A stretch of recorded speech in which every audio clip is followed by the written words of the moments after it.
我叫丛玉，捐了1000万，资助了101个孩子。死于胃癌的时候，那101个孩子没有一个来看望过我。通知家属吧。可惜了，这么大个慈善家，走的时候身边一个送终的人都没有。苍天有眼，我重生了。这一次，我会先爱自己。我趁着房价没涨，将原本用于捐款的资产一口气买了10套房。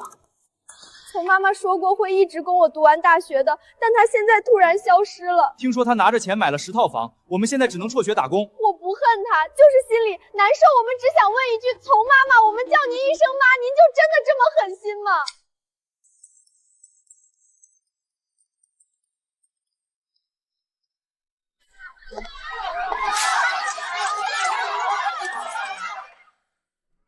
冯女士，请您出来说句话。为什么要停止资助？孩子们集体跪在电视台门口，你良心被狗吃了吗？上辈子我是个无私奉献、只知利他的好人。上辈子我和老张开了个建材小店，起早贪黑，1分钱掰成2半花，10年捐了1000多万，就为了供那101个孩子读完大学。老张，孩子们又写信来了，叫咱们张爸爸、从妈妈，说以后一定好好报答。咱们没孩子，只要他们不被贫穷限制人生，咱们累点也值。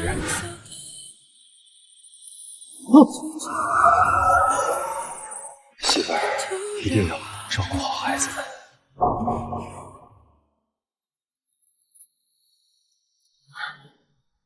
丛阿姨，这个月的生活费怎么还没打过来？你这不是坑人吗？这个月生活费怎么还没到？你说好供到大学的，这不是坑人吗？小月，妈妈生病了，实在没钱。您治病要多久？治好了赶紧出来挣钱，我们这么多孩子都等着您呢。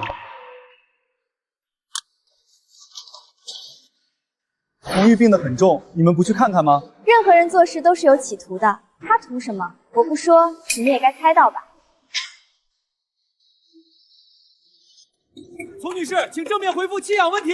老天爷，既然重来一次，我一定先爱自己。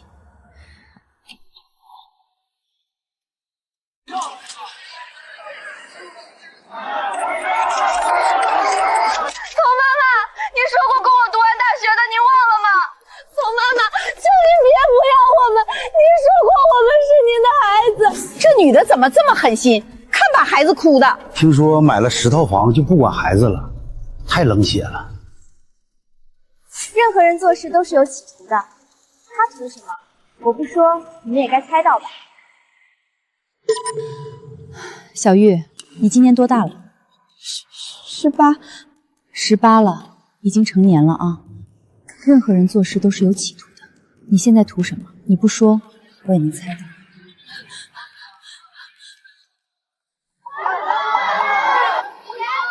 丛妈妈，您不能这样，您答应过我们的，您不能说话不算数啊！别妈妈回来！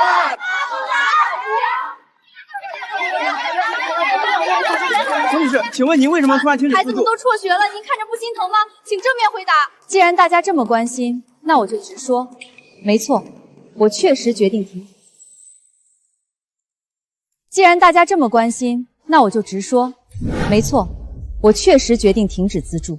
至于原因，那是我的私事，这里不方便透露。不过我相信，这世上总归是好人多，比如在座的各位，还有屏幕前的大家，既然这么有正义感，完全可以接手这些孩子。大家都这么善良，我相信，就算没有我从育，这些孩子也一定能顺利完成学业，是不是？慷他人之慨谁不会？真到了要掏自己腰包的时候，一个个跑得比谁都快。借过。媳妇儿，我都看见了，那些孩子太可怜了。咱们不是一直资助他们吗？怎么突然就……咱们以前不是说过吗？不图他们报答，只希望他们好。存折密码我改了。什么？家里那2张存折密码我全改了。你要取钱得问我。媳妇儿，你……老张，我做了一个很真实的梦，在梦里你出车祸死了，我得了癌症，我躺在医院1年多，那101个孩子，没一个来看过我。我停了资助款，他们居然打电话催我赶紧治好病，出去挣钱。最后我一个人死在医院里。那天是大年30，外面在放烟花。老张，这辈子我们先爱自己。知名慈善家丛玉竟弃养101名贫困儿童，孩子们在街头下跪求其回家。丛玉，你这种人不得好死！对，简直丧尽天良！升米恩，斗米仇，古人诚不我欺。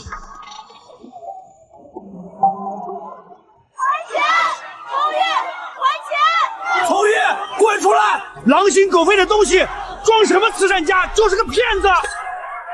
我们从来没想过要他多少钱，只是想问问，为什么突然就不要我们了？他买10套房，却让我们辍学。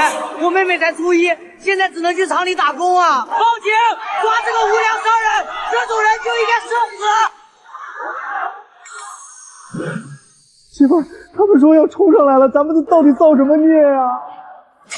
媳妇儿，你没事吧？碎玻璃差点溅到你眼睛里，咱报警吧。报警有什么用？可是他们都砸玻璃了。在警察和大众眼里，他们只是一群可怜的、无助的、被辜负的孩子。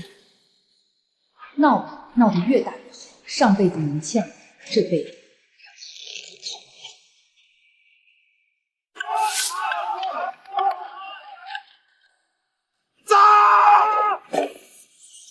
让这个假慈善家倾家荡产！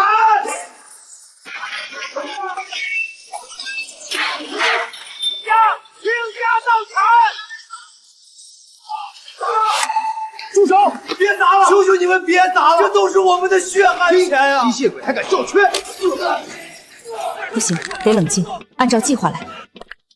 这是在干嘛？非法集会吗？我操，这是暴力犯罪了吧？打得太狠了！有人报警了吗？那是那个弃养白眼狼丛玉的店。打得好，这种假善人就该倾家荡产，让他长长记性。大家好，我是丛玉。你们现在看到的是我丈夫正在被围攻的画面。这3天，我的家门被砸，我的店被围，我的丈夫被人踩在地上，而这一切只因为我停止了对101个孩子的资助。到现在为止，我已经资助了他们3年，合计200万左右，每一笔都有转账记录。这是医院开的诊断书。上辈子发现时已是晚期，这辈子重生后的第一件事就是去体检。至于为什么停止资助，我本来不想说的。我停止资助是因为我自己也需要钱治病，我本不想公开，但现在我不得不说了。我也想继续供孩子们，但我的身体不允许了。我们的治疗费是一笔巨大的、源源不断的开销，人家生病了要花钱治命，不资助有什么错？所以这3天他一直被网暴，竟然一个字都没解释。闹吧，把这火烧得更旺一点。都别动，配合调查。配合调查，登记身份信息。媳妇儿，那些孩子呢？刚才还在这儿哭天喊地的，怎么全没了？丛女士，请问您是什么时候知道自己胃不好的？丛女士，您现在感觉怎么样？后续打算如何治疗？媳妇儿，你什么时候去体检的？这么大的事儿，你怎么不告诉我啊？怕你担心，没事儿，老张，发现的早，不是晚期，能治。捐款是情分，不捐是本分。到底是无良商人假慈善，还是白眼狼绑架逼捐？让我们拭目以待，坐等反转。这只是个开始。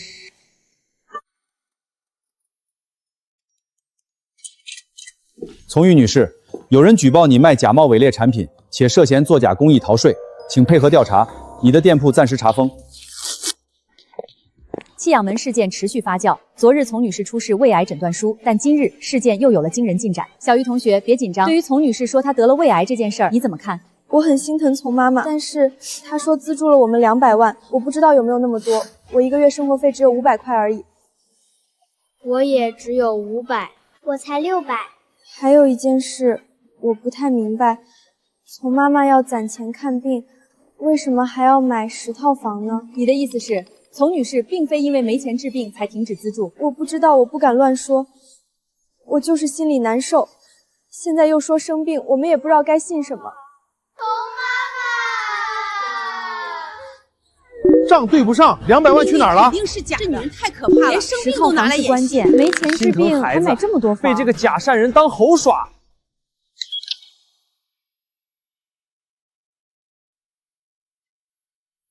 老张，媳妇儿，你告诉我，咱们是不是从一开始就错了？咱们省吃俭用，一张瓷砖一张瓷砖搬出来的钱，换来的就是这些。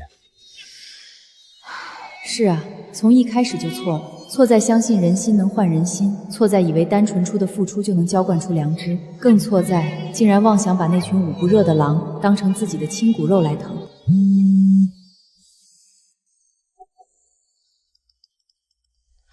童妈妈，我是小军，我知道网上闹得很凶，您千万别看电视了，早点睡。在我心里，不管您以后能不能继续资助我，您永远都是我的好妈妈。祝您身体早日康复。谁呀？又是骂咱们的？不是小军，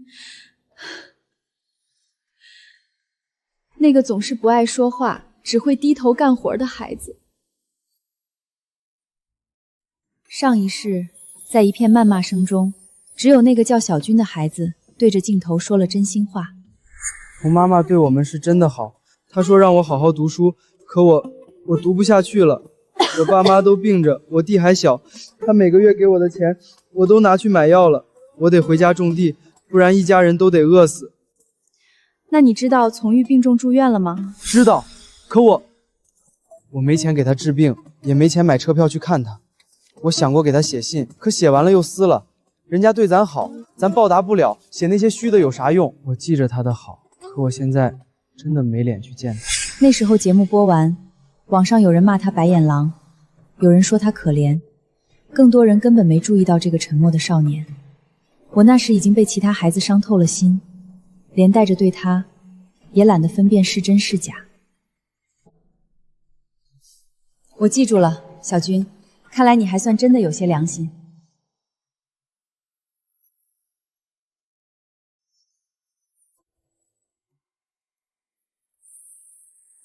中期胃癌还能跑出来直播，骗谁呢？我亲戚晚期才发现，他中期怎么可能自己知道？肯定是编的。我有朋友在那家医院说根本没从玉这个病人，他们连病历都说是假的，这可咋办啊？别急，这把火还没烧到头呢。我查到从玉名下的房产了，第一套城东160万，第二套城南学区100万，第三套城西140万，累计10套。根本不是没钱治病，是舍不得卖房，心太黑了。10套房自己享受，却让101个孩子辍学，他睡得着吗？捐了200万，买了1000万的房，这是慈善家还是投资客？媳妇儿，他们说要查封咱的房，还要把钱给孩子们，还要判你的刑。媳妇儿，你还笑得出来？怎么不好笑？什么联名请愿，根本就是法盲联名大会，房子充公。理由呢？我犯什么罪了？相反，这些人不明真相展开网暴，还发布我的私人隐私，这才是犯法。警察吗？我要报案。警察吗？我要报案。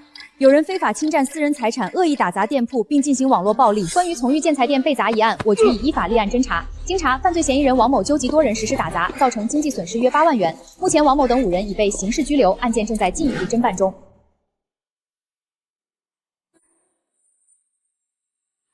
王某，这人怎么有点眼熟？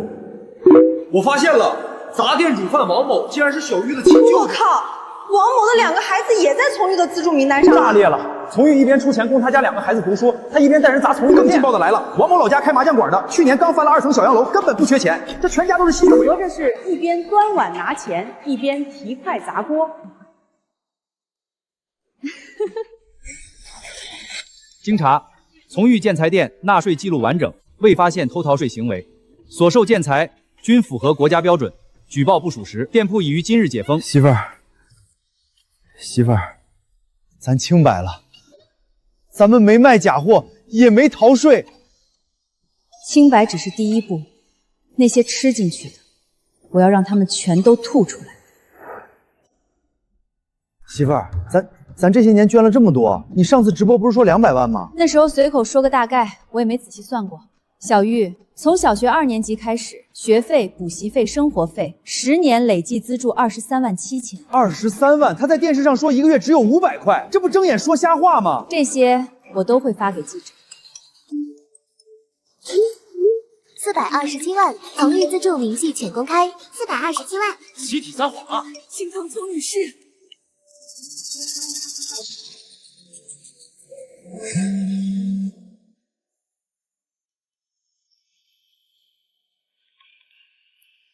我是从玉，采访的事我答应了。小玉，还有那101个孩子，既然你们想要舞台，那我就给你们一个最盛大的。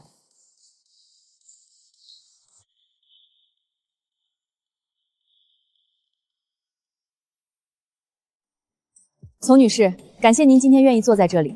我知道这段时间您承受了巨大的舆论压力。有个问题，我想替所有关心此事的观众问一句：既然您说要攒钱治病，为什么还要一口气买下10套房？这在外界看来确实很容易引起误会。因为我和我丈夫都跑不动了。这10年资助那101个孩子的钱，全是我们跑建材业务一分一厘挣出来的。起早贪黑，风里来雨里去，1分钱恨不得掰成2半花。现在我得了癌，他身体也大不如前，我们还能跑几年？万一彻底跑不动了，治病要钱，养老要钱，我们不能坐吃山空。所以我买了10套房，其中2套最大的我已经在装修了，准备做成小型学习间和图书馆，就在我们小区楼下，附近的孩子都能免费用。书我也买好了，2000多本，另外8套我会全部出租，租金依然会用来资助孩子，但不是捐给那些哭着喊着逼我给钱的人，我会资助那些真正需要帮助、真正懂得感恩的孩子。再退1万步说，如果哪天我病重急需用钱，房子是资产，我可以随时卖掉换命。我想大家应该能理解一个癌症病人的自救吧。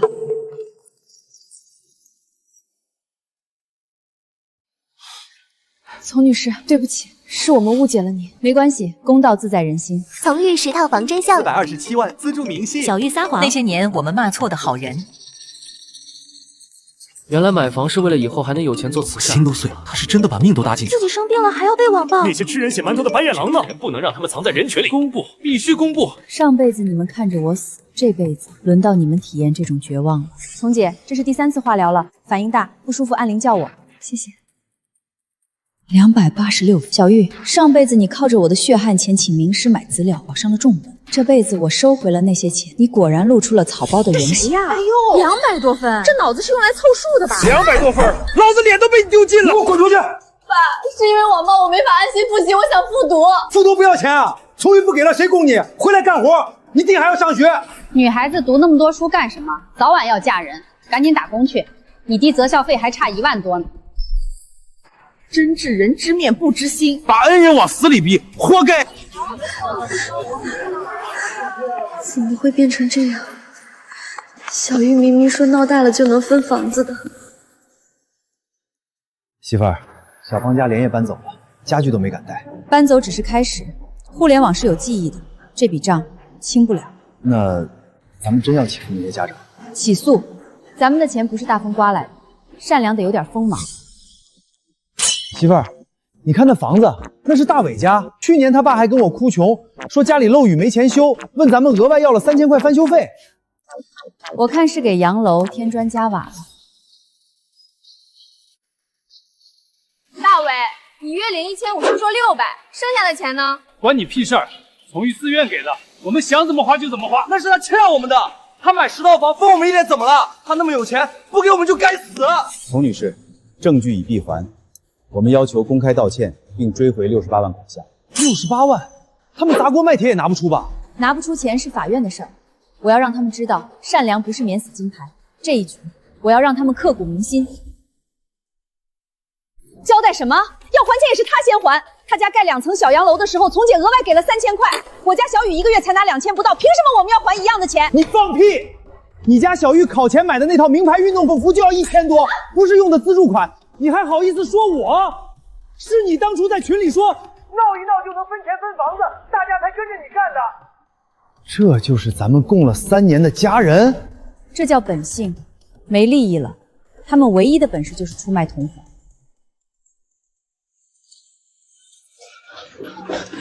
媳妇儿，大夫怎么说？丛女士，真是奇迹，继续保持，康复机会很大。老张，闻到了吗？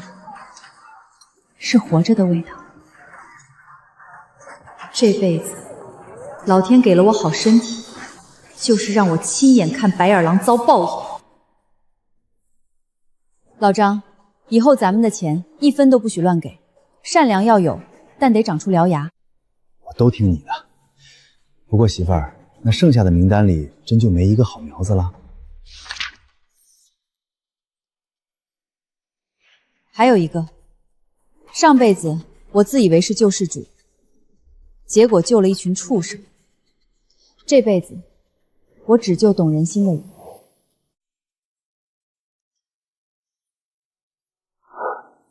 丛妈妈，我是来告别的。小军，你这是干什么？我以后没法读书了。啥？不读书了？你成绩不是一直挺好的吗？我爸是尘肺病，最近咳得厉害，已经下不了地了。我妈腿脚也不好，干不了粗活，家里全垮了，医药费是一座大山。我弟还小，我是家里的长子，我得回去扛。你学习到底怎么样？实话告诉我。老师说正常发挥，屁大有希望。屁大？上辈子他去当了搬运工，这辈子我不能让金子埋在泥里。写一张欠条，借多少看病，借多少上学，以后怎么还，违约怎么办，都写清楚。丛妈妈，钱是借你的，要算利息，你愿意吗？我愿意。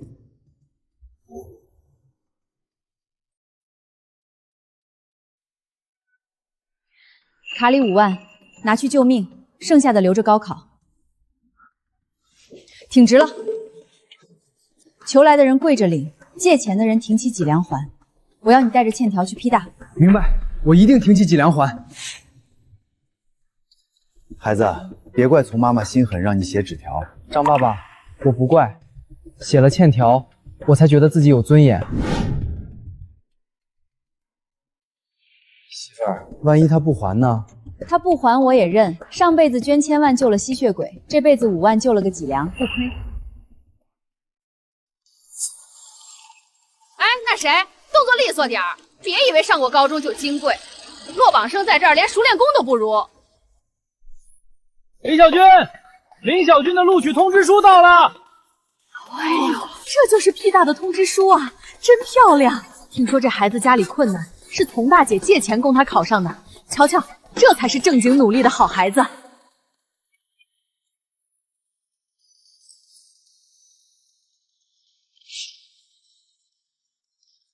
丛妈妈，我考上了，全省前10，P大。好孩子，咱老张家和丛家这辈子没出过状元，你给咱长脸了。小军，记住，这封通知书不是我给你的，是你用那张欠条换回来的。本台消息，曾经陷入资助风波的寒门学子林小军，今日正式收到 P 大录取通知书。据了解，他在资助中断后，坚持向资助人丛女士写下欠条，借款求学。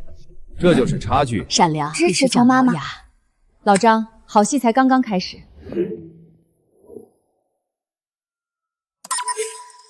丛姐，查到了，当年那波网暴的带头账号 IP 地址全指向赵建平所在的电视台家属院。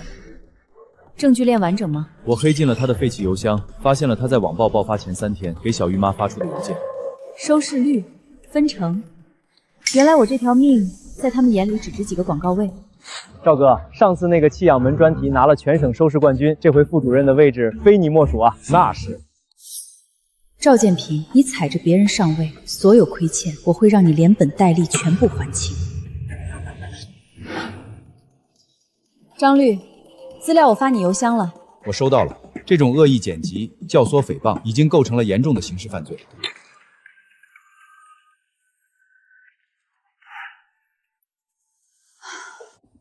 媳妇儿，真要闹到法院去？那赵建平听说人脉挺广的。老张，上辈子我忍气吞声，最后死在病床上都没合眼。这一世，谁砍我一刀，我就要他一双腿。赵建平、小玉，还有那群吸血鬼，一个都别想跑！哎，找谁？有预约吗？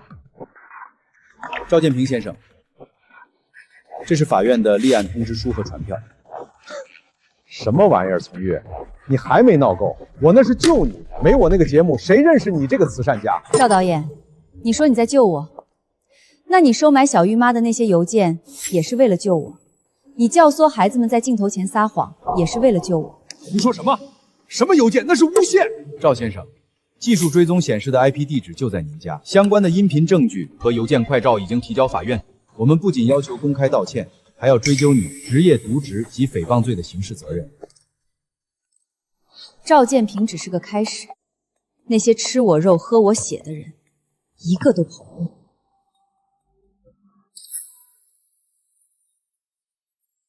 法官大人，这是被告赵建平与受助人小玉母亲的转账记录，以及教唆发帖的原始邮件快照。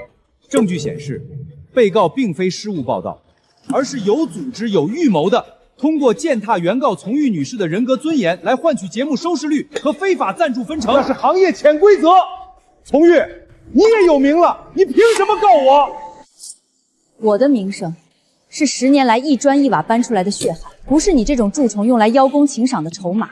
被告赵建平构成诽谤罪及职务侵占罪，判处有期徒刑3年，并公开赔礼道歉，赔偿从玉女士名誉损失费100万元。丛女士，获得100万赔偿后，您会用来继续资助那些孩子吗？我会，但不是资助那些吸血的白眼狼。这笔钱我将全部注入锋芒基金。我们不养乞丐，只奖励那些懂得用诚信和汗水还债的寒门学子。糊涂！一个副导演毁了全台的名声。立刻发布官方致歉信，查封赵建平经手的所有项目。是。媳妇儿，100万赔偿金真的全部投入基金会？这笔钱沾着人血馒头的腥味儿，我嫌脏。但如果把它变成奖学金，去奖给那些有脊梁的孩子，它就干净了。媳妇儿，那这基金会咱们怎么管？还像以前那样发钱吗？不，从今天起，资助这个词在我这里作废。我们要做的是风险投资。锋芒基金正式成立，我们的原则只有3条：第一，不就懒，只讲勤；第二，受助及借款必须签署还款协议；第三，一旦发现诚信污点，终身追缴。丛女士，那之前的101个孩子还有机会进入这个基金吗？机会是自己挣的，不是哭出来的。那些把资助当成理所当然的人，已经被我的黑名单永久封存。100万，那婆娘竟然宁愿给外人，也不肯给咱们家小玉复读。得了吧，老嫂子，咱几家被告的底裤都不剩了，还想钱呢？听说从玉现在雇了专业的律师团队，天天盯着咱们的流水，只要咱账上多出1分钱，立马就被法院划走还债。媳妇儿，今天这阵仗真大，我看网上现在都管你叫硬核慈善家。老张，名声是虚的，我现在只想看着这些钱能真正砸出几个像样的人才。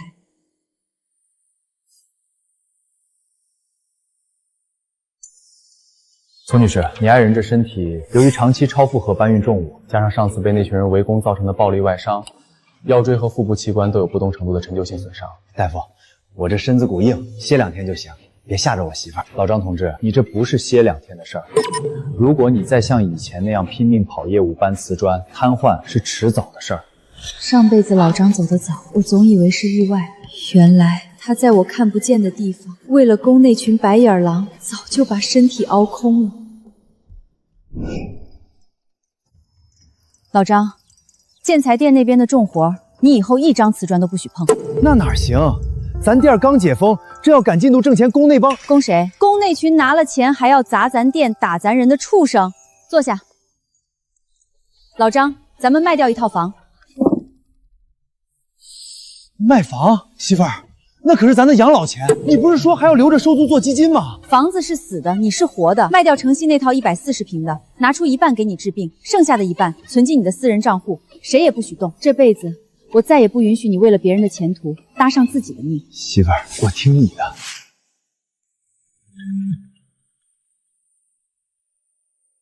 宋女士，您那套城西的房子地段好，已经有好几个买家想看了，价格按您说的挂，绝不还价。老张，钱很快就会到账。从明天起，你唯一的任务就是配合医生康复。好，媳妇儿，说实话，不用再去求那些冷脸客户，心里真痛快。痛快的还在后头。瞧瞧，我说什么来着？这婆娘宁愿把房子卖了变现，也不肯分咱们1根房粮。他们是怕咱们去法院申请财产保全。我听人说了，他男人老张病得不轻，他这是想卷钱跑路去大城市治病呢。哟，人家卖自个儿的房治病，碍着你们哪门子事儿了？倒是你们，法院判的那几万块还清了吗？别整天盯着别人的口袋，多攒点德吧。呸！丛姐，买家已经把定金打过来了，全款到位。您看这合同签了，这城西的房子正式成交。辛苦了，小王。媳妇儿，这就卖了。老张，房子是砖头，你是命。拿着这笔钱，明天你就去省城做微困手术。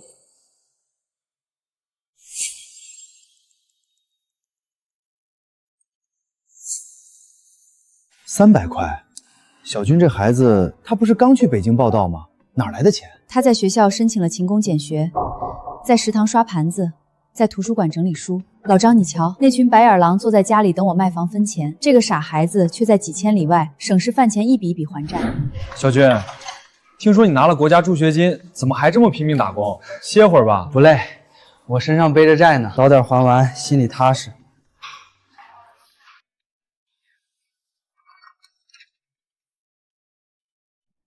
孩子，吃点好的，别太亏了身子。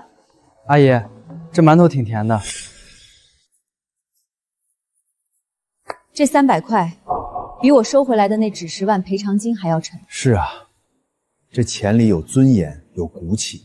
所以，我们要给这种尊严搭一个台阶。老张，我决定了，以后锋芒基金不仅是奖励，还要有还款激励。只要按期还款的孩子，利息全免；表现优异的，本金也可以转化为创业奖励。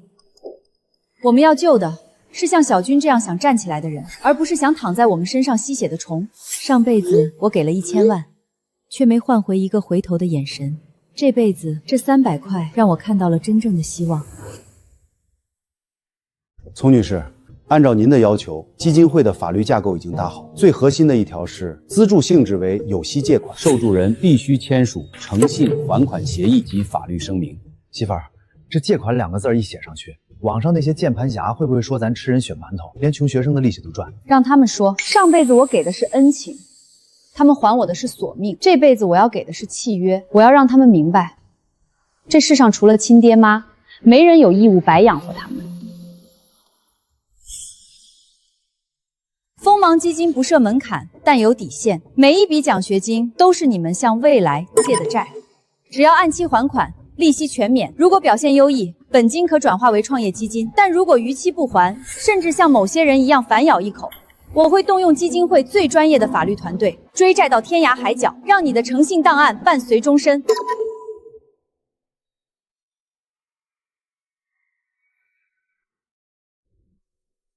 媳妇儿，小军那孩子刚转了300块，又签了这协议。他说这协议让他觉得自己是个有责任的借款人，不是个讨饭的。这就对了，只有把自己当人看的孩子，才值得我砸钱。老张，城西那套房的余款到账了吗？到了，除去我的手术金，还有80万。好，拿出20万，直接转给省城医院的小军父亲账户，那是救命钱。林建国，你们家哪来的钱？账户里刚入账了20万手术费预缴金，备注是老林，有救了！小军遇到的是真活菩萨呀！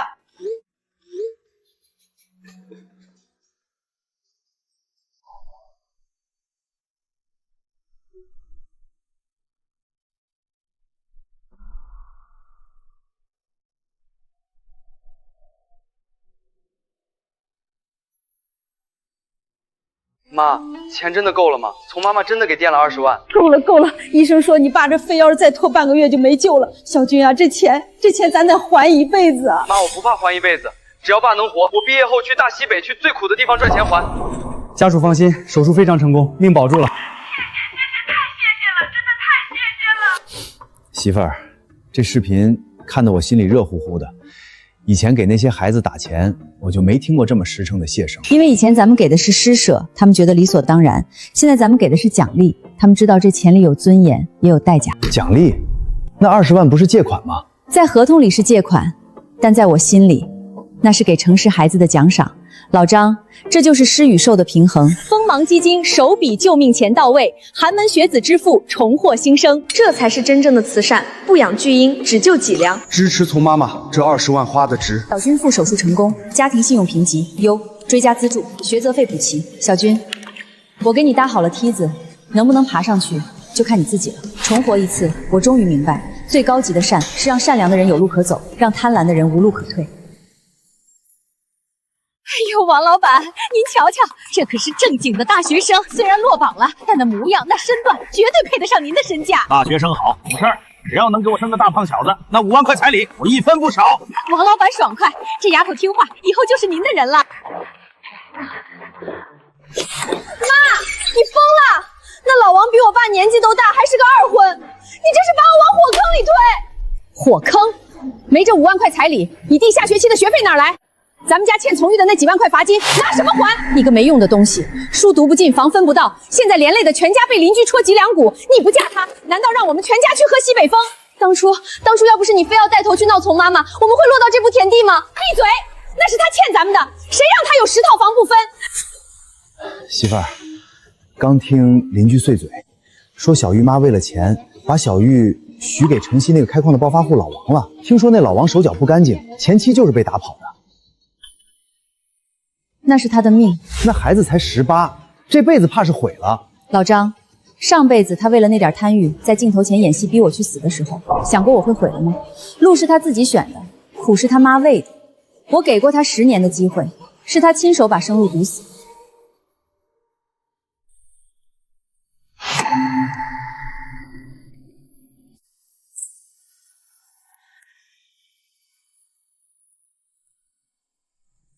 勤快点儿，擦个地都磨磨蹭蹭。老子花5万块买你回来，是当祖宗供着的。儿啊，别打坏了，还得指望她生孙子呢。不过这丫头心眼多，你得看紧点。我这就擦。好你个赔钱货，给老子滚过来！老子说怎么出门总有人指指点点，说我娶了个白眼狼啊！原来你就是那个没良心的畜生，你连供你10年的恩人都能反咬，以后是不是还要卷了老子的家产跑路？不是的，那是我妈让我演的。王大哥，你饶了我吧！瞧，那就是老王家新买的小媳妇儿，听说就是那个网暴从大姐的，活该！这种人谁敢娶？老王那脾气够他受的。锋芒基金的第1批还款已经到位，这说明诚信才是寒门学子最贵的资产。冯女士，恭喜你，手术切除得很干净。这半年的化疗评估结果显示，癌细胞已经完全消失，目前进入了临床治愈期。大夫，你是说我媳妇儿好了，彻底好了？只要按时复查，保持这种心态，你完全可以像正常人一样生活。谢谢医生，上辈子我这时候已经躺在冰冷的太平间了。老天爷，谢谢你让我活下来，亲眼看着这个世界回归正轨。媳妇儿，咱回家，我给你做红烧肉。老张，死过一次的人才知道，活着不只是为了吃饭。那还为了啥？为了看着那些种子长成大树，也为了看着那些杂草彻底枯萎，康复首日，余生开启。善良必须有度，利刃只对恶人。爱自己，让我活了下来，而这种活法，才是我对那些白眼狼最狠的报复。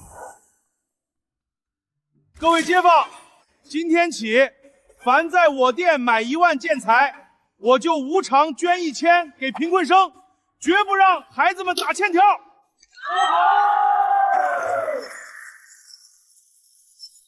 大家好，我是 P 大学生周浩，我曾是从玉女士的资助对象，但我拒绝了她的锋芒基金，因为那根本不是真正的慈善，那是披着善人外衣的伪善陷阱，是对寒门学子的不尊重与轻视。只有钱老板这种无偿捐赠、真心帮扶的行为，才是真正的良心善举。好孩子，以后你的学费钱叔包了。原来对门是放高利贷的，以后买建材就认准钱老板，就是什么黑心钱都赚。你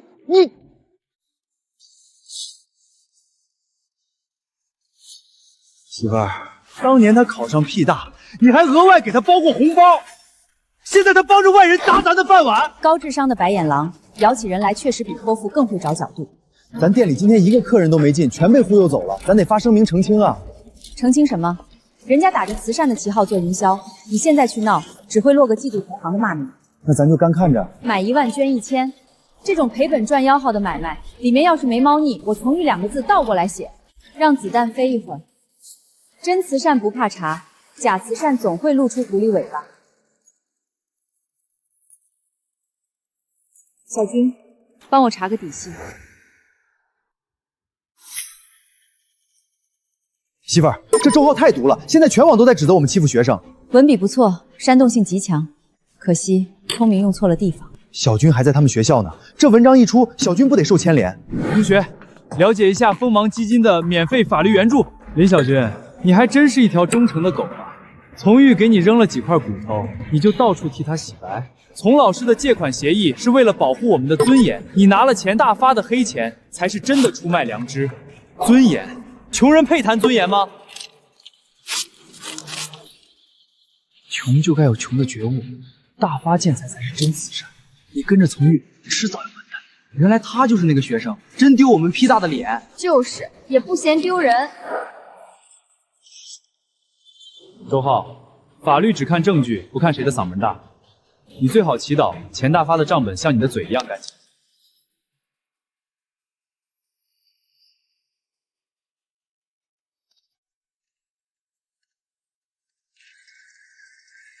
媳妇儿，这都3天了，咱店里连个问价的都没有。网上那些人骂得越来越难听，我实在咽不下这口气。站住！你去闹，除了给他们送流量，还能干什么？那咱就活活憋死。他那是虚假宣传。老张，让子弹飞一会儿。真慈善不怕查，假慈善总会露出狐狸尾巴。小军，网上的事儿你受委屈了，但现在不是委屈的时候，我需要你帮我做件事儿。丛老师，您说我不怕委屈。钱大发宣称买1万捐1000，这笔钱肯定要走账。你利用你在法学院学到的知识，去查一查他那个所谓的贫困生接收账户的底细，这是你的第1个实战任务，敢接吗？保证完成任务，我一定会把他们的底裤扒出来。钱大发、周浩，你们口口声声说为了寒门学子，我倒要看看这笔钱到底流进了谁的口袋。注册资金10万，没有实体办公地址，这账户流水不对劲。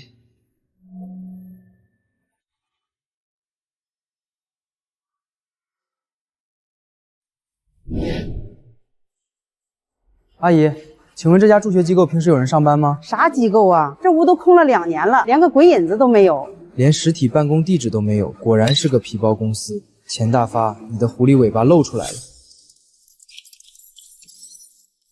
钱大发把捐款打进这个空壳公司，然后通过虚假采购合同，资金又流回了他老婆名下的商贸公司，典型的左手倒右手。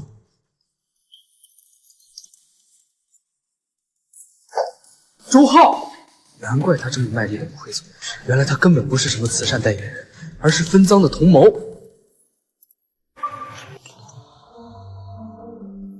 媳妇儿，小军查出啥了？查出了一群披着羊皮的吸血鬼。钱大发所谓的捐款，全洗回了他自己的腰包，而那个满口仁义道德的周浩，是他的同谋。这帮畜生拿穷学生当幌子骗钱，媳妇儿，咱赶紧报警抓他们。报警太便宜他们了。既然他们这么喜欢作秀，那我就给他们搭个更大的舞台，让他们当着全网的面摔得粉身碎骨。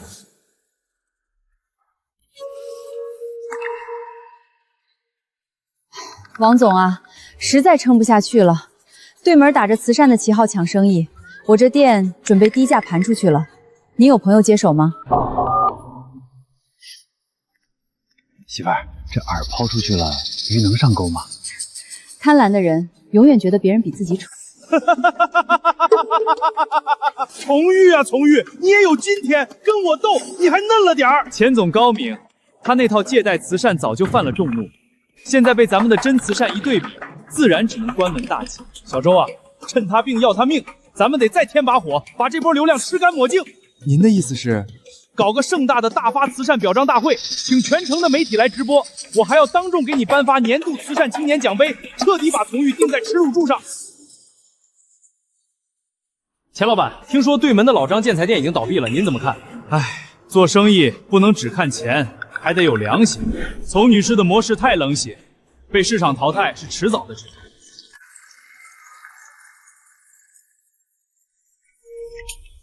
丛老师，税务和京城的人已经在外面就位了。好，让他们先爬到最高处，摔下来的时候才听得见响。感谢钱总的无私奉献，是他的真慈善，让我们这些寒门学子免受资本家的剥削。从玉的借贷慈善就是吸血的毒瘤。从玉，你来干什么？保安，把这个破产的疯女人赶出去！钱老板，破产的不是我，是你的良心。各位媒体朋友，请看大屏幕，钱大发宣称的买1万捐1000，资金全部落入了这个连实体办公地址都没有的空壳公司。随后，这笔钱通过虚假采购合同，又流回了钱大发妻子名下的商贸公司。这根本不是慈善，这是典型的左手倒右手，涉嫌洗钱和诈骗。你血口喷人，这是诬陷！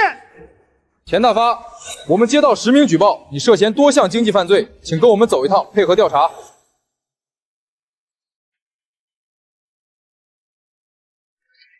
我不知道，我什么都不知道，我只是个学生，是被钱大发利用的慈善代言人，我也是受害者。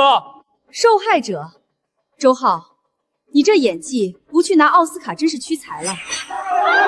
周浩，作为阳光助学机构的隐名股东，你不仅知情，还参与了分赃。你利用名牌大学生的身份煽动舆论，抹黑丛老师，就是为了掩盖你们的洗钱骗局。这是伪造的，我没有签过这种东西。笔迹鉴定和银行流水都已经提交给警方了。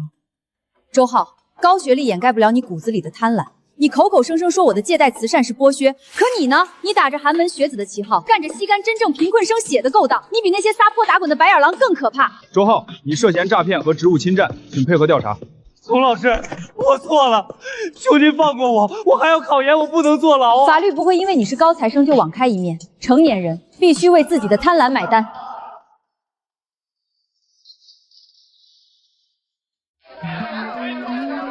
老张，还是你们家实在，不搞那些虚头巴脑的假慈善，货真价实。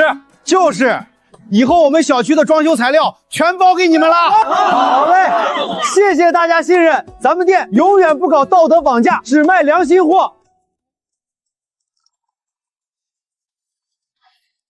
丛女士、张老板，这次市政广场的翻新工程，我们决定交给你们。这么大的工程交给我们？我们看中的不仅是你们的建材质量，更是你们在这次打假事件中展示出的企业诚信。丛女士那句拒绝道德绑架式营销，说到了我们心坎里。感谢政府的信任，我们一定保质保量完成任务，不辜负这份认可，用实力和诚信交出满意答卷。好。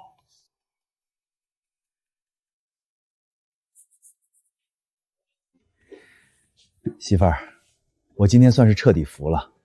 以前我总觉得你太狠，现在才明白，你这带锋芒的善良，不仅能救那些真正的好孩子，还能护住咱们的家业。老张，商场如战场，慈善也是，没有底线的善良只会招来豺狼，护不住自己，也帮不了真正需要帮助的人。对，以后店里的事儿我全听你的，绝不心软，绝不做没底线的事儿。钱大发倒了，但这场仗还没完，周浩的事儿还得有个了结，不能就这么算了。小军，明天来家里一趟，有件事交给你去办。丛大善人啊，求求你发发慈悲，给我们家浩浩出个谅解书吧，他才20岁，不能坐牢啊！我们砸锅卖铁把钱退给您，求您高抬贵手。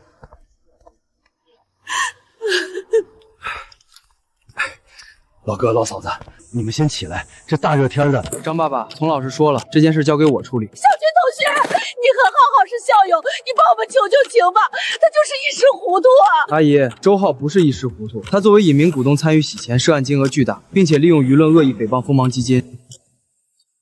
法律的尊严不容践踏。如果今天丛老师签了谅解书，那对那些真正需要救助却因为周浩的抹黑而不敢申请基金的寒门学子，公平吗？可他一辈子就毁了呀！成年人必须为自己的贪婪买单，道德绑架换不来法律的宽恕。丛老师，周浩的父母已经劝走了，警方那边我也沟通过了，绝不撤诉。心里不好受吧？不好受，但我知道什么是对的。没有底线的同情就是对恶的纵容。小军，你做得很好。从今天起，我正式任命你为锋芒基金的青年法务代表。林学长，以前网上说你们是高利贷，我还真不敢来。看了周浩那个案子，我才明白，丛老师的借款协议才是真正把我们当人看。对，白拿别人的钱，我心里不踏实。签了这欠条，我以后毕业了凭本事还钱，腰杆子挺得直。说得好，锋芒基金不施舍同情，只投资你们的未来，欢迎加入。媳妇儿，这几天申请的人都快把咱家门槛踏破了，这打假一仗打得漂亮，连官媒都发文表扬咱们的契约慈善模式了。是啊，污名彻底洗清了。你看这些孩子写的申请书，字里行间全是不屈的骨气。老张，我这颗带锋芒的种子，终于在这片土地上生根发芽了。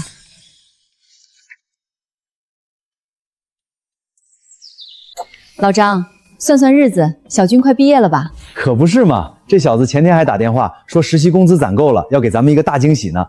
好，咱们就在家等着这孩子凯旋。丛妈妈、张爸爸，我回来了。哎呦，小军，这大学毕业就是不一样，瞧这精气神儿，活脱脱一个大律师。丛妈妈，这是54800块，5万本金加上这5年的利息，我在导师的律所实习，加上奖学金，攒够了。小军，你现在的工资留着在省城买房交首付不好吗？丛妈妈，这5年，我每天晚上睡觉前都要看一眼那张欠条，它不是债，是我的脊梁。如果不还清这笔钱，我书读得再高，腰杆也直不起来。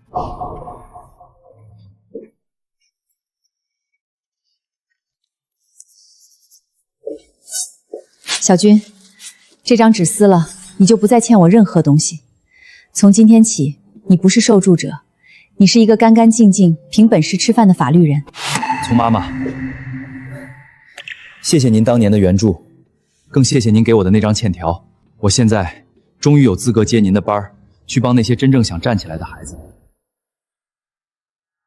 天爷呀，我们家到底造了什么孽？工作丢了，名声臭了，现在连闺女也想寻死。小玉家属，手术费和抢救费一共1万2，赶紧去交了，不然药要停了。1万2，我哪有那么多钱啊？媳妇儿，是小芳他妈，接不接？接，打开扩音。丛姐，丛大姐，求求你救救小芳吧，她想自杀，现在在医院等着交手术费，我求求你，以前是我们猪油蒙了心，只要你救她，我给你当牛做马都行。媳妇儿，出人命了！丛姐，我就知道你心肠软，你还是疼小芳的。钱我交了，1万2，一分不少。丛姐，我别谢，这钱不是捐给他的，是借给他。带我去病房。丛妈妈，对不起。别叫我妈妈，那1万2的手术费我已经记在你的还款协议里。命是你自己的，你可以选择不要，但账是欠下的。只要你还活着一天，这笔钱你就得还完。我的善良只给懂感恩的人，不给自残要挟的人。小芳，想死可以，把欠我的那3年资助款和今天的手术费还清了，爱怎么死我绝不拦。让你卖房治病，让你开图书馆出风头，不过不好，你也别想好过，一把火烧光你的家当，我看你还怎么做活菩萨！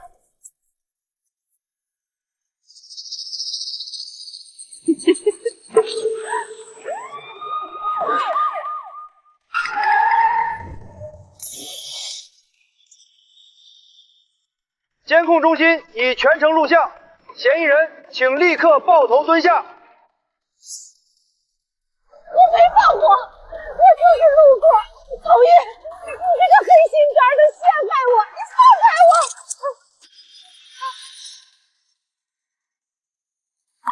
这些辩解的话，留着去跟法官讲。入境。小军，开始吧。法官大人，根据现场红外监控及汽油残留，被告人存在主观纵火意图，请求从重判处。小军，你这孩子没良心啊！当初我跟你妈还一起喝过茶，你竟然帮着外人送我坐牢！法庭之上只有证据，没有救济。你口中的外人是供了你女儿10年的恩人，而你是恩将仇报的罪犯。被告人纵火罪未遂成立，判处有期徒刑3年6个月。丛玉，你不得好死！这就是那个重考犯啊！还你这么好的大善人，什么仇什么怨啊！真是不丛妈妈，对不起，我妈她……小玉，这一声妈妈我受不起。你妈进去是因为法治，你过的苦是因为贪欲。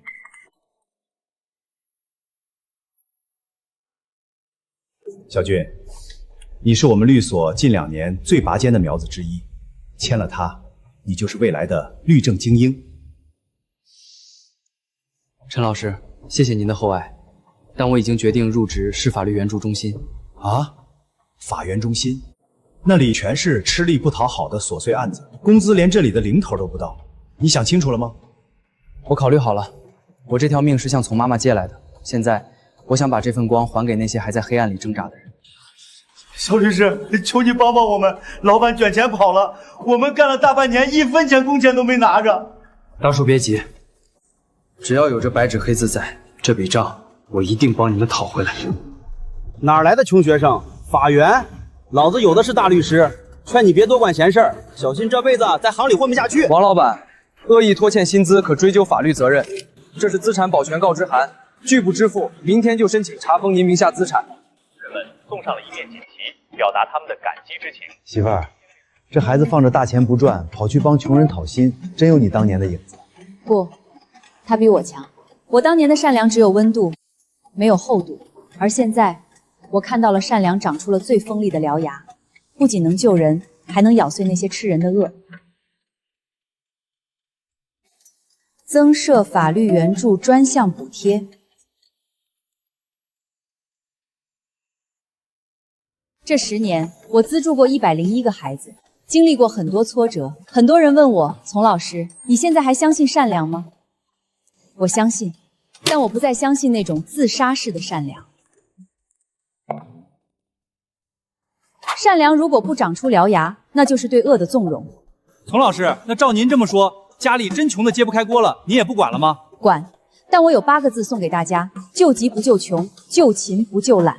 谁家没个沟沟坎坎，那是急。我从狱砸锅卖铁也会帮一把，但如果一个人只想趴在别人身上吸血，把贫穷当成要挟社会的筹码，那就是懒。这种穷是心穷，你救他一次，他怨你一辈子没给第2次，这种人我1分钱都不会给。丛女士，这会不会显得太冷酷了？冷酷，如果不如此，是对真正需要的人的残酷。善良的边界就是自尊的底线。我要救的是想站起来跑的人，不是想躺平了咬人的人。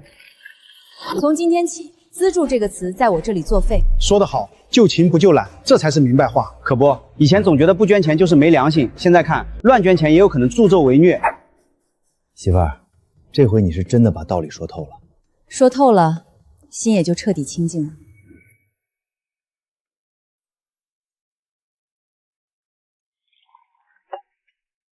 今天是锋芒基金又一批受助生结清借款的日子。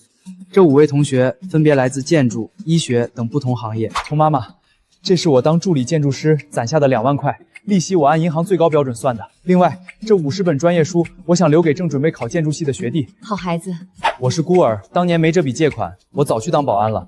现在我是县医院的内科大夫，这钱我清了，命我也还给社会了。以前我总觉得自己是在救火，火灭了，我也快被烧干了。但今天我看到的不是还债，是传承。你们还给我的不是这几万块钱，而是我丢失了10年的尊严和希望。谢谢你们，让我知道善良真的有归宿。媳妇儿，这才是咱想要的家啊！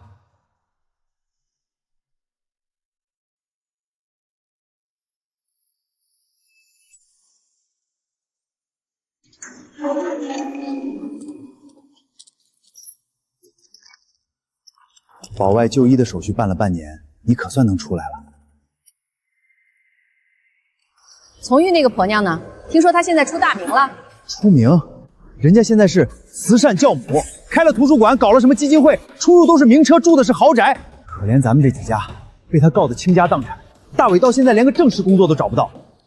走，带我去看看他的好生意。我想了一招，我们可以直播。这玩意儿真能行？能。现在流行反转，咱们就说咱们是被他逼疯的受害者家属。家人们谁懂啊？我们是当初受过从玉资助的家庭，可谁知道那是掉进了狼窝。他表面资助，背地里逼着不到20岁的孩子写高利贷欠条，不还钱就起诉，逼得孩子跳楼，家长坐牢。对，那是精神控制，那是校园贷的变种。从玉就是个披着羊皮的吸血鬼。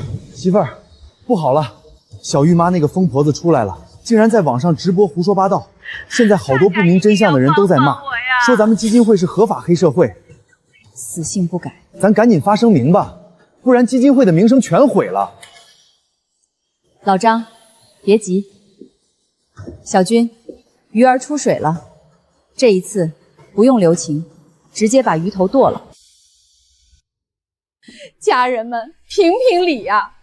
从玉那个蛇蝎心肠的，逼着不到20岁的孩子签卖身契。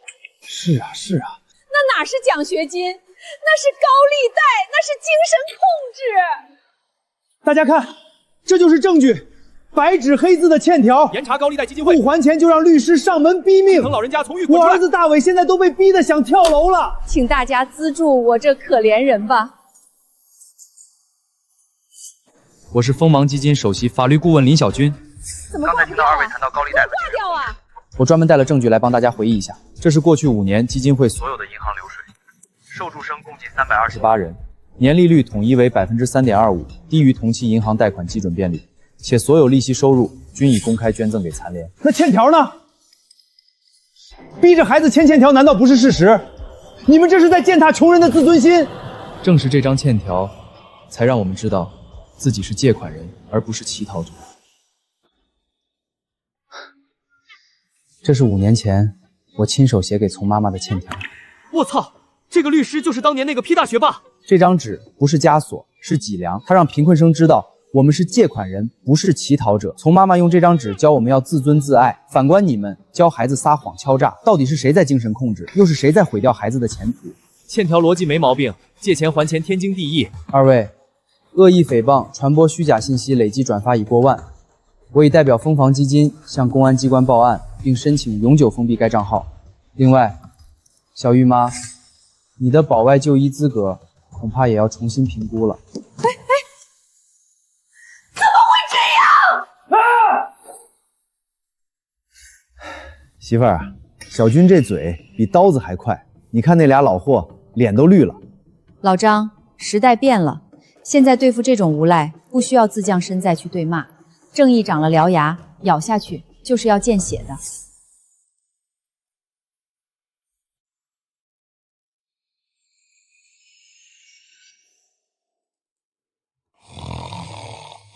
小月，趁他睡死，回屋歇歇吧。这老王喝多了，手脚没擒重，你这脸……张姐，你先去睡吧，我把这收拾完。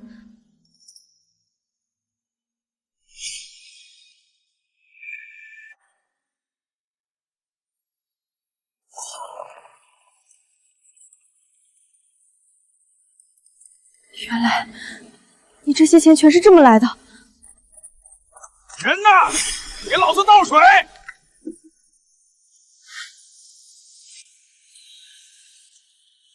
丛妈妈，你不是有钱吗？你不是爱装好人吗？只要这100万到手，我就能出国，就能彻底摆脱这个地狱。你欠我的，这次必须连本带利还给我！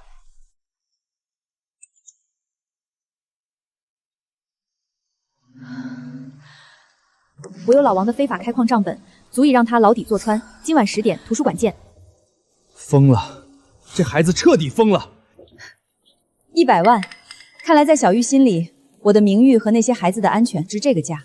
小军，小玉让我拿100万去买老王的非法账本。丛妈妈，千万别给钱，一旦给了，您就成了共犯。小军，我不给，但我今晚会准时赴约。好的，我知道了。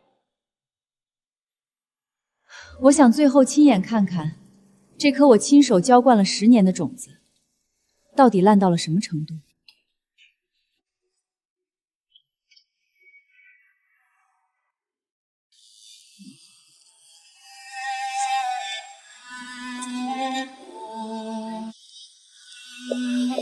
钱呢？100万现金，还有我的护照，带了吗？小玉，你应该知道，你这也是犯罪。别跟我扯这些没用的！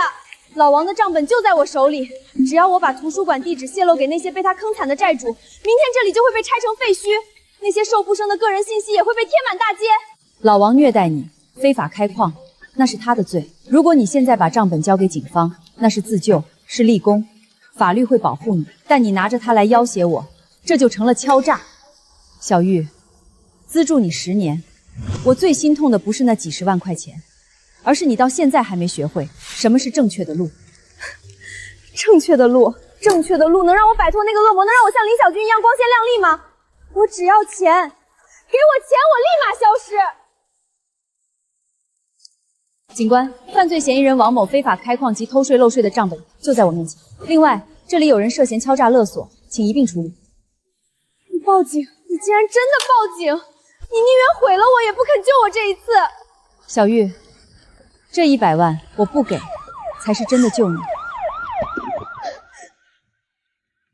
丛老师，您没事吧？没事，只是觉得这图书馆的空气终于清爽了。老王的案子，你作为法院律师跟进一下。小玉，如果他能如实供述，尽量帮他争取吧。本市重大非法开矿及奏法开税案件告破，主犯王某已被捕。警方感谢热心市民提供的关键账本线索。王小玉，鉴于你主动上交老王非法采矿透税的关键账本，且作为长期被胁迫的受害者，主动揭发王某的全部罪行，检方综合考量后，决定对你敲诈勒索未遂的行为免于起诉，你自由了。走吧，丛妈妈在外面等你。丛妈妈，我以为你会让我坐牢。如果你昨晚拿了那100万走，你这辈子就彻底毁了。我对不起你，我一直以为钱能救我，可我……这是锋芒基金和社区合作的社工岗位，月薪3000，管食宿，虽然不多，但每一分钱都合法干净。丛妈妈说，如果你想重新做人，就从帮助那些和你一样迷路的孩子开始。媳妇儿，你这回不仅端了老王的窝，还真把这孩子的心给拽回来了。心坏了可以修，但路走歪了就得有人拉一把。老嫂子，把钱拿出来吧，我欠那帮人的赌债，要是再不还，他们真会剁了我的手。滚！这是我的保命钱。小玉被从玉那狐狸精送去当了苦力，老王也进去了，我就指望这点钱活了。给老子拿来！你个老东西，别给脸不要脸！给老子放手！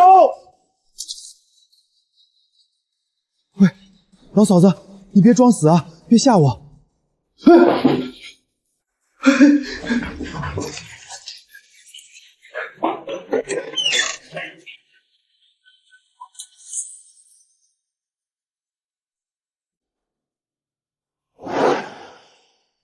出事了！快报警！快报警啊！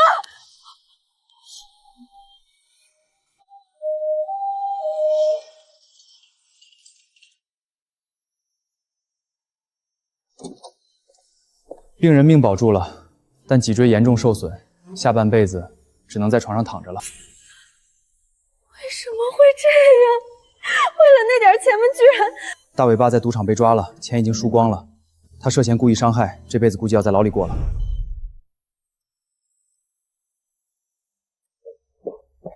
丛妈妈，大伟因为受不了这件事，已经连夜逃离了老家，不知去向。因果报应，不外如是。丛妈妈，张爸爸，我畜生，我不是人，我不该听我爸的话去演戏黑你们。这不是那个白眼狼大伟吗？听说他爸把小玉妈打瘫痪入狱了，他这是走投无路，回来讨饭了。我妈病了没钱治，您大人大量给我条活路吧，随便给我个搬砖的活就行，我一定当牛做马报答您。张爸爸，大伟，你这又是何必？你爸做的孽，法律已经判了。张爸爸，我真的改了，只要你点头让我当个主管，或者哪怕是个库管，我一定把店看好。我是大学生，我有能力的。大伟，抬起头，看着我的眼睛，你的眼泪里全是对没钱的恐惧，没有半分对我的歉疚。你跪在这里，不是因为觉得自己错了，而是因为外面的债主逼得你没处躲了。不是的，丛妈妈，我是真心悔过。各位媒体朋友，请做个见证。从今天起，锋芒基金及我名下所有产业正式宣布，所有曾进入诚信黑名单的成员终生不得录用。大伟，善良是有额度的，你已经透支完。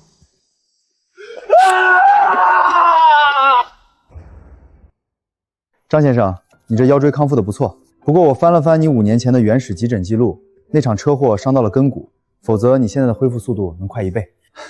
大夫，那都是命。那时候路况不好，那货车司机也难，我就没怎么追究。老张，那司机的名字你还记得吗？记得，叫陈大柱。当时他家里穷，说是为了省油钱熬通宵才撞的。我看他那样子怪可怜的，就让他赔了点医药费了事儿。丛老师查到了，陈大柱正是受助生陈亮的亲舅舅。陈亮，就是那个当年在演播室哭得最响，说我买房不救人的陈亮。当年事故调查显示，陈大柱不仅是省油钱，还是为了帮陈亮家运送超载的非法私盐，才疲劳驾驶撞了张爸爸。好一个亲戚，好一个可怜人。他们拿着我的资助款供孩子，背地里却撞了我的丈夫，还反过头来骂我冷血。舅，多亏了当年从玉那婆娘没死缠烂打，咱们那批私研挣的钱才够我读完大学做生意。那是，那两口子就是软柿子，好捏。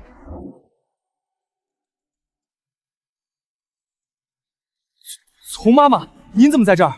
陈大柱，5年前那场车祸，你是不是觉得已经翻篇了？丛妈妈，我舅舅他当年真的不是故意的，他现在身体也不好，您看在资助过我的份上，陈亮，别再拿恩情恶心我。当年我因为同情放过他，是因为我以为他是个老实人。现在我知道了，你们这一家人从骨子里就烂透了。小军，重启诉讼。陈大柱先生，关于5年前的重大交通事故，我们掌握了新的瞒报证据。这一次不仅是民事赔偿，还有刑事瞒报，请准备好律师费吧。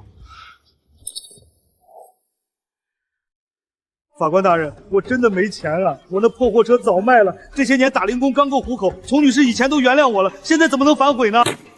丛妈妈，我舅舅确实撞了张叔，可您当年资助我的时候，不是说咱们是一家人吗？您现在身家千万，非要逼死我们这一家穷亲戚吗？法官大人，对方一直在强调穷，那请看这几组证据。被告陈大柱在事故发生后，通过虚假赠与手段转移资产给外甥陈亮。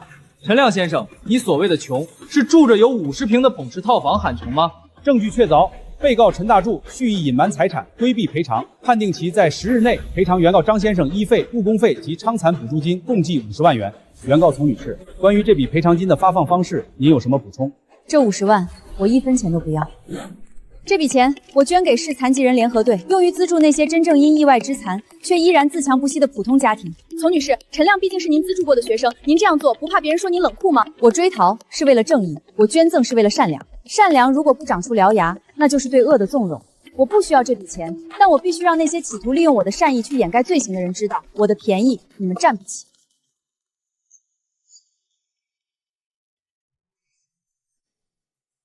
Let's welcome the founder of the Sharp Edge Foundation, Ms. Kong Yu, to share her unique charitable philosophy.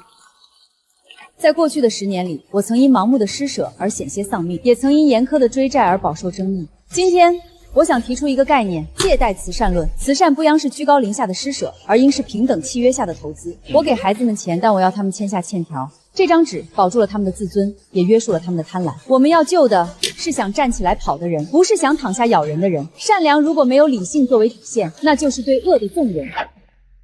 丛女士，您的故事太震撼了，我们想请您担任全球形象大使，代言费8位数起步，只要您点个头。抱歉，我的名声是用来给孩子们做背书的，不是用来卖货的。基金会不需要商业冠名，我们只需要诚信。丛妈妈，国内网上的风向彻底变了，以前骂您催债鬼的那些大 V， 现在都在发文道歉，说您是清醒慈善第一人。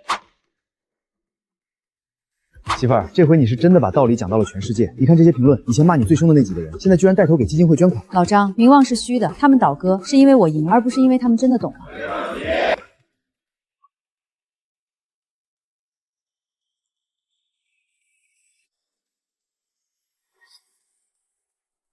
大叔，明天我们办酒席，大家一定要来凑个热闹。哎呀，林大律师要结婚了，这是大喜事儿，咱们几个凑了份子钱，虽然不多，也是份心意。大叔，礼金我们1分都不收。如果大家真想祝贺，就把那份心意捐给锋芒基金。当初没有那个基金，也就没有今天的林小军。丛妈妈，张爸爸，你2位能来，这婚礼才算圆满。8年前，我背着一张欠条走进大学，那时候我以为我欠的是钱，后来我才明白，丛妈妈交给我的是骨气。今天我和林月商量好了，我们要把收到的所有礼金，共计6万8千元，全部现场捐给基金会，用于支持法援公益。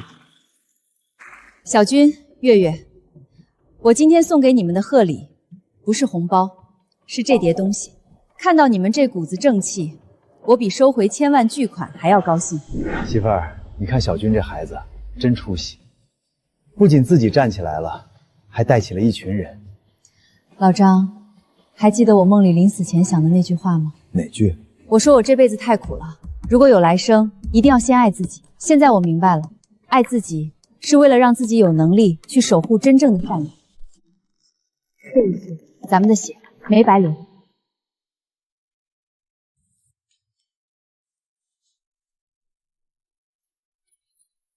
丛女士，挂号信从外省寄来的，请签收。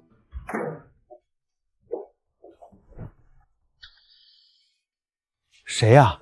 不会又是那帮白眼狼换着花样写匿名信骂人吧？不知道。从妈妈见信如面这7个字，我练习了整整3年才有勇气写下。这里是12000块，是3年前您在医院垫付的手术费，我终于攒够了。小芳，那个闹自杀，当初被你逼着写欠条才肯救的小芳。那天在病房，您说我这条命如果是借来的，就得还。我恨过您，恨您的冷酷。可后来我明白了，如果不还清这笔账，我永远只能活在白眼狼的阴影里，永远直不起腰。这3年，我半工半读，拿到了自考文凭。现在我是一名正式的图书管理员。丛老师，谢谢您当年的绝情，是您让我知道命是自己的，尊严也是。这多出来的1000块，是我作为一名自食其力的普通人对基金会的一点心意。我没脸去见您，但请您相信，这个世界上真的有一个灵魂，因为您的锋芒而重新活过来了。媳妇儿，咱们总算没白忙活。老张，你错了，只要有一个小芳能活过来，我这一世就都值了。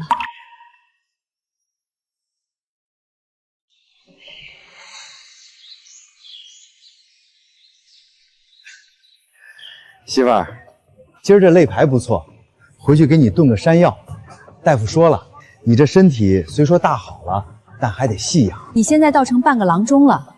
老张，房子都过户完了吧？最后那2套多余的也卖了，留下1套咱住的，剩下的一半捐进基金会，一半给你存着当私房钱。行，剩下的日子咱们就守着那个博物馆过。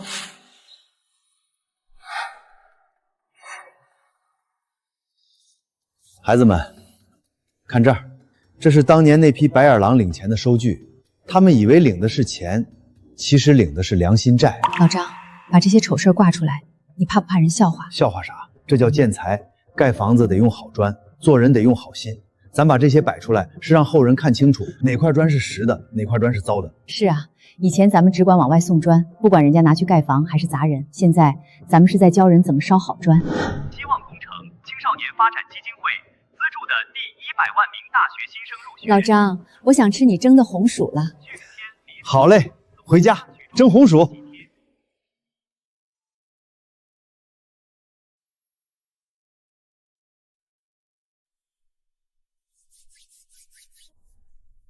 辛苦一辈子了，睡个好觉吧，媳妇儿。老天爷，为什么我捐了1000万，为什么死的时候身边一个送终的人都没有？丛女士病重，你们不去看看吗？任何人做事都是有企图的，他图什么？我不说，你们也该猜到吧。如果有来生，我不做圣人，我要先爱自己。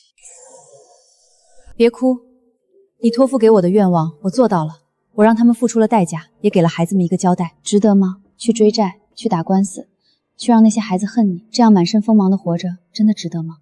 跟我来看看。你看，善良没有死，它只是长出了骨头。我不求他们跪着谢我，我要他们站着做人。原来，这才是我们要的善良。我也原谅你了，那个傻了一辈子的我。媳妇儿，做噩梦了？不，是个好梦，梦见那块压在心上的石头彻底碎了。